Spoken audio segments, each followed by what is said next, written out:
I'm Mark Sanford. I come from the coast of South Carolina where we get storms that hit in the late summer. And I'm here to say that there's a big storm coming.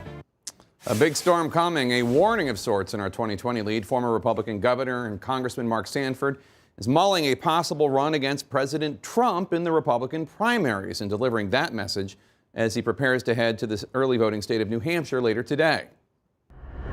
And Governor Sanford joins me now from Mount Pleasant, South Carolina. Governor, you leave for New Hampshire in just a few hours. You don't have any public events. You have some private meetings. What's going to be the deciding factor as to whether or not you actually challenge President Trump? The continued input of people, whether up that way, which will be a different perspective, or the perspective of a lot of folks that I've talked to here along the coast of South Carolina and across the state, which I represented obviously for 8 years of my life as former governor. And former White House Communications Director Anthony Scaramucci this week called for replacing President Trump on the Republican ticket. President Trump responded by attacking his former White House Communications Director on Twitter and also on the tarmac today. Take a listen to a little bit of it. I think Anthony is really somebody that's very much out of control, and he doesn't have what it takes. Calling Scaramucci there out of control, saying he doesn't have what it takes. Do you think Republicans would really be willing to back a challenger to an incumbent president? Well, let's be clear. This hadn't happened in a long time. It was the more than 100 years ago, the 21st president was the first guy not to get the nomination of his party. So Chester Arthur, of all folks. But what I do think is important is a conversation, and you just don't know where it leads. And the people that have been encouraging me to do this have said we need to have a conversation about what it means to be a Republican, because the bent that we've been moving toward here of late is not consistent with the values and the ideals that they've believed in for a very long time. One of those values, of course, is fiscal responsibility. The deficit is up 27% from last year. The White House Office of Management and Budget predicts the deficit is going to exceed $1 trillion this year. You tweeted that the budget deal the president just signed was, quote, moving our country toward becoming a financial S-hole. Do you think Republicans, whether it's Republican voters or Republicans in Congress, do you think they actually care about fiscal responsibility, or is this just posturing for years and years? Because we're not really seeing much evidence of it.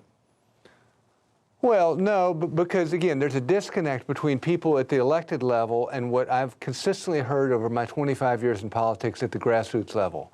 And so that small business person trying to keep their business afloat cares very much about the numbers. And the family struggling to make it, sitting there at the kitchen counter trying to balance the family checkbook, very much cares about the numbers.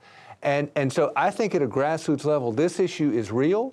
People are disturbed by the fact that we have unprecedented levels of debt, unprecedented levels of deficit, and the highest spending on record. And this is, mind you, in a peacetime and benign economic environment. So I think that the issue is real, but it needs to be talked about. And what we've had is the three monkeys routine, wherein I see no evil, I hear no evil, I speak no evil, by both Republicans and Democrats on the issue of spending and debt. When you talk about how voters, you talk to Republican voters, say that this party is steering away from the Republican values that you're used to. Obviously, you're not only talking about fiscal responsibility. I imagine you're also talking about the tone and tenor of things that President Trump says. He seems to be embracing a campaign strategy at least partly based on dividing people, whether it's attacking the four congresswomen, telling them to go back where they came from, even though three of them were born in the United States and all four are American citizens. The attacks on Elijah Cummings, the attacks on Baltimore. Now we see some very aggressive steps when it comes to even trying to dissuade legal immigration. How do you view all of that? I think that to be conservative is to have trust in institutions that are all about balancing power in our political system.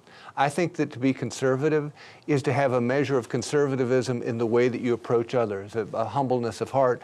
It doesn't mean you have to be meek, but it does mean you don't pretend to be the bully in the local schoolyard. And what I'm hearing from folks here, at least on the coast of South Carolina where I come from, is a level of weariness with the, the bully in the schoolyard routine. And you saw it in frankly, my own congressional election, wherein for the first time in about 50 years, the seat went Democrat. And much of it was based on soccer moms and young millennials saying, this is just inconsistent with the message that my parents were giving me over the years, or inconsistent with the message I've been trying to give my kids. So I think that something is afoot both on the financial front and frankly on the tone and tenor front.